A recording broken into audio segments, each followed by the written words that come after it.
This is ContactTalkRadio.com. Consciousness in action. And you are taking action into your consciousness by tuning into Contact Talk Radio. And on TuneIn.com, Ping.fm, and UpSnap Mobile. Contact Talk Radio.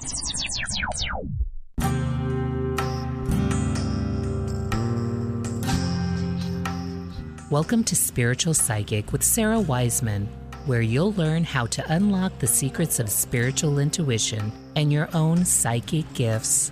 Here's Sara.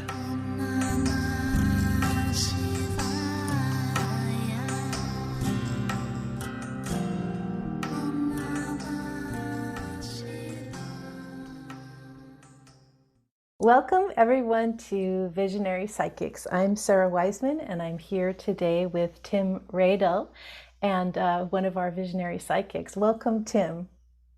Thank you, Sara. Yeah, so in this process of opening up, awakening, opening your intuitive self, just opening yourself to this communication of the universe, I'm curious as to kind of like where you were and then sort of how you see things now through this process of your own awakening. What comes to mind with that? You know, honestly, I would say before I really didn't have any control. So I would see a departed visually as though they were standing in front of me, but I didn't know how to interact.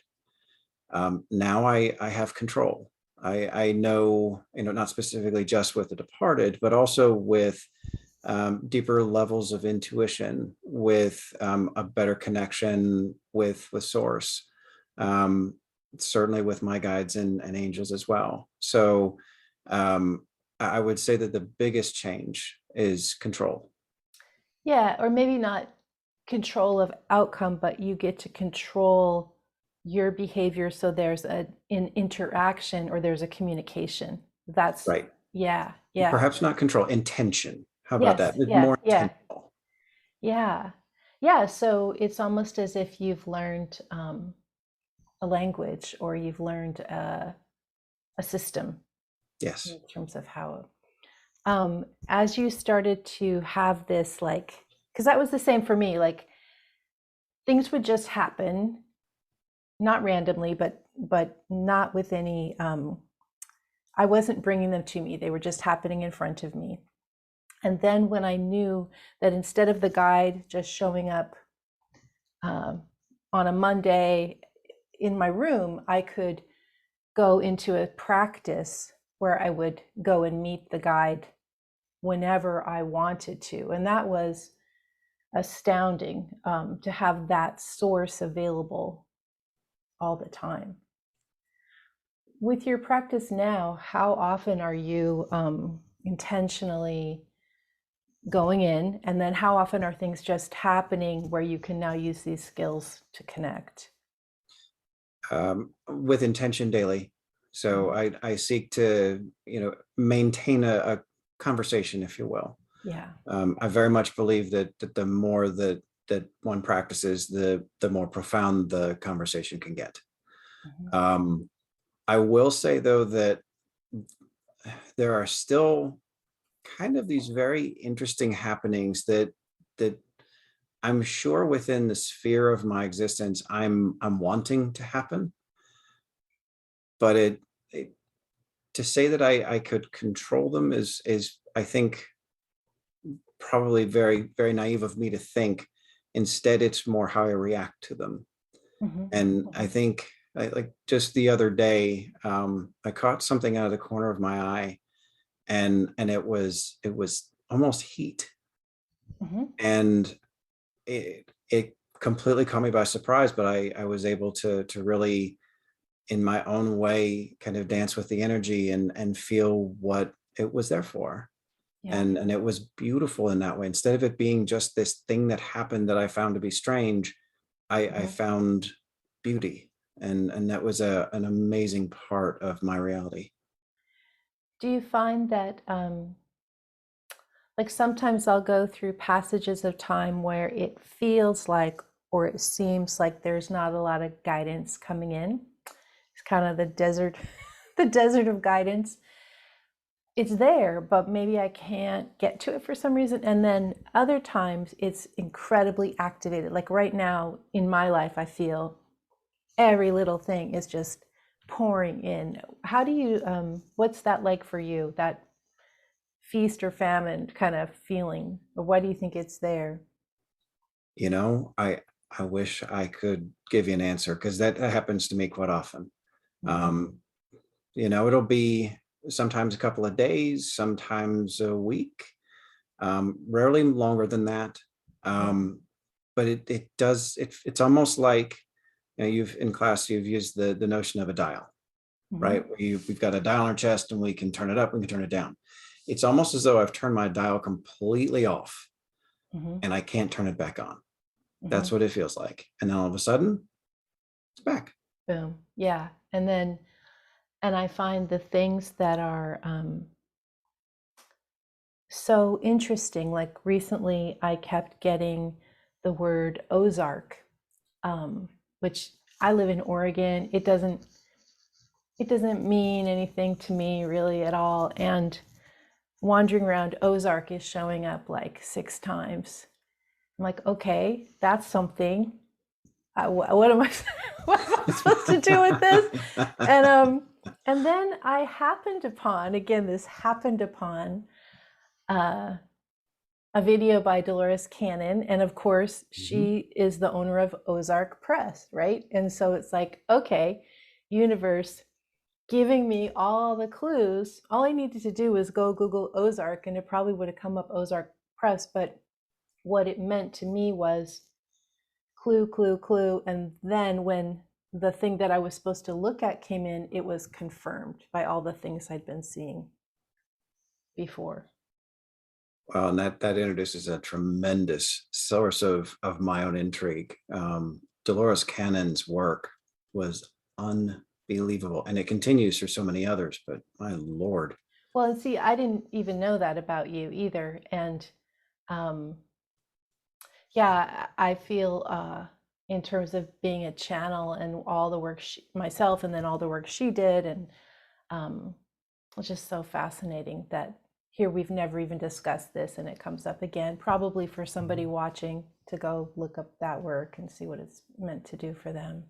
Well, I will, to anyone who watches this, just wander into the convoluted universe. just Yeah. you know, read the first couple chapters of book 1, and I think you'll find that the rest of the books are equally as intriguing. Yeah, and did you find, like, in my own reading of that, I thought, oh, I know all of this. I've known all of, I mean, not that like I'm anything special. I think we all know all of this. You know, it's just having it laid out there again, having it. Yeah. Yeah. Well, and it's particularly interesting to me that she'll at times kind of show 3 or 4 different interviews in sequence around the same topic, and you'll get several different perspectives on what actually happened. Yeah. I find that to be fascinating. Do you channel in writing yourself or in language? You know, I've wondered if the way in which I write actually is channeling. I don't know. It's never something. No, let me take a step backward. So I write fiction, and my first book, I will say, just kind of came to me in a stream. It was all stream of consciousness. I didn't write down a plan. I just kind of wrote. And now whenever I write, it's truly stream of consciousness. But I think when I think of stream of consciousness, it's coming from someplace else. Yeah. It's way beyond me. It's not here. Yeah. So this is so interesting because now I remember that you write, and it's almost like everything was erased from my knowledge of you. Like I don't really prepare. We're just going to talk in these interviews. So I don't like try and remember all my Tim facts, but just see, he likes spaghetti. No, I don't. Probably you don't like spaghetti, but and then here we're having this discussion of channeling and writing, and I have been channeling again after multiple years, like 4 years of the desert, and I was channeling this morning actually, and this way that you're talking about, like it comes from non-self, it comes from non-ego, it comes from non-mind. And today I locked into that voice again. It's so like you just know when you get the voice that's coming through you and you lock in, and it's just like smooth driving. You just Yeah. It's fascinating process. Well, one of the other things I found to be fascinating. So my last book has this tragic moment in the middle of it, and I felt it coming for like 2 weeks. Yeah. It's almost like the presence of what I was creating gave me a preview of what had to happen. And I felt it. I felt the Yeah. whole thing, and it's still one of those amazing events in terms of what I've been able to create in this life, that I genuinely feel just the process of it being a gift. Yes, absolutely. Well, and being psychic, so aside from being a channel, Mhm. aside from the departed, but just being a psychic empath as you are, and a writer or channeler in writing, but this idea that we're picking up, the story of the neighbors or the story of the people down the block, even as we're walking past their house or driving past their apartment or wherever they are, we are receiving their story. And I remember there was a time, because I was a very reluctant channel. I didn't want to do that. I wanted to be a novelist. And I had started channeling. I channeled probably the 33 lessons. And then I was like, okay, check, that's done. I'd like to please go back to being a novelist now. And I was working on this story that was coming in from the neighbors. It was very sad. There was some deep problem going on. And in the story, one of the characters that was probably a real person was going to take his own life. And my husband, I was writing that, was getting ready to write that. And my husband came in the room and he said, I just spoke to my mom when she was living. And he said, my mom says, don't waste your time writing about sad things. And something else, like write about things that lift people up. And she didn't know I was writing. She didn't know I was about to write. And that was it.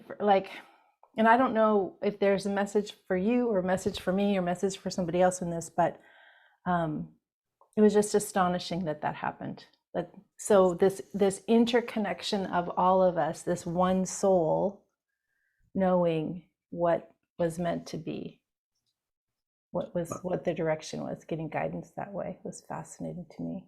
And as we've studied, right, the individuals who have allowed us to take a deeper dive into their own experience, it's something else when you really truly make a connection to someone's story. Yeah. And really be able to investigate what might still be troubling, where there's opportunity to move past hurt or injury. Yeah. It's something else when really you can see clearly what's happened, and perhaps some of the ancillary details around it where others are being affected, and then to be able to help the situation. Yeah, to lift it. Yeah. Mm-hmm. How do you find that? Do you live in an urban area, rural area? What's the density of population like where you are? I'm in a neighborhood. Okay. This is very much middle America, Northeast Ohio-ish stuff. Okay. So do you know, and I'm in the same version in Oregon. Do you find that I am finding that things are getting better, even though the entire news feed would argue with me, right? But I am finding, as I go about the day and come across people, there's a lifted sense that maybe even this internal work that we've all had to do from pandemic. What are you finding where you are? There's a lightness that I see in the neighborhood. There's people waving, people talking, more neighbors just, seeing somebody outside and going over and saying hi, even when it's been bitterly cold outside. So That's right. it's a beautiful thing to see. And I mean, even my own relationships, I've talked more with neighbors in the past month than probably I have in the past 2 years. Yeah. When you look into future envisioning, or when you're given future imaging or guidance, what do you see forming? Hope. Mm. I see hope, but I also see a tremendous change and a tremendous challenge to so much of what we are. Not in a bad way, but in a challenge to grow, a challenge to expand. I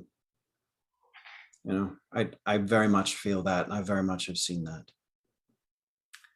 If you were going to pick where you think humanity is on a scale of infant to the most aged elder, what stage of life do you you can please don't say 1 month old. That will be very depressing. But yeah. I think I would say probably like 23.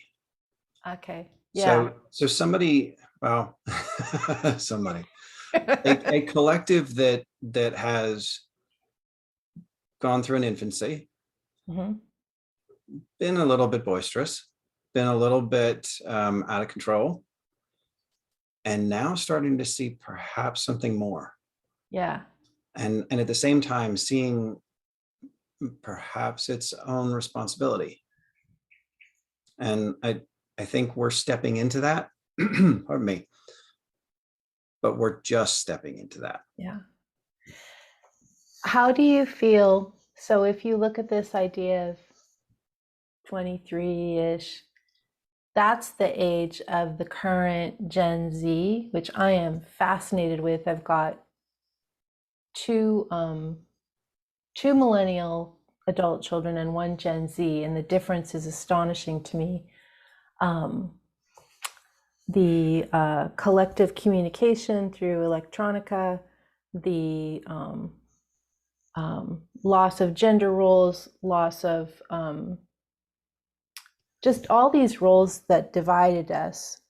Do you have any feeling on so? And that's just Gen Z. Like the other ones that are coming up, I don't even know what they're like yet because I don't know any of those currently. But what do you notice around your own feeling of the different generations?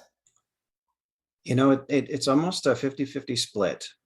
It's either people in Gen Z who have absolutely accepted the challenge and have accepted responsibility for themselves. And then there's this other half that's deeply entitled. And I've seen too much of that to ignore. And by no means am I going to label everyone in that generation as an entitled brat, but I've seen too many of them to ignore. Well, it's like the use of technology for helping the whole, or the use of technology to inflate the ego. Yeah. Yep. And that's why this age 23, when you just start to look at like, what am I even doing? Yep. Not for that generation, but for us as a collective. I guess anything else that you would like to add as to your own experiences or how you feel. I'm curious as to how you think this coming year, which would be 2022, is going to unfold as you look at what we've just come out of. At time of recording, we're almost through, I think, the pandemic. There's a lot of political stuff. How do you see this year flowing? I think with a growing sense of community. Yeah.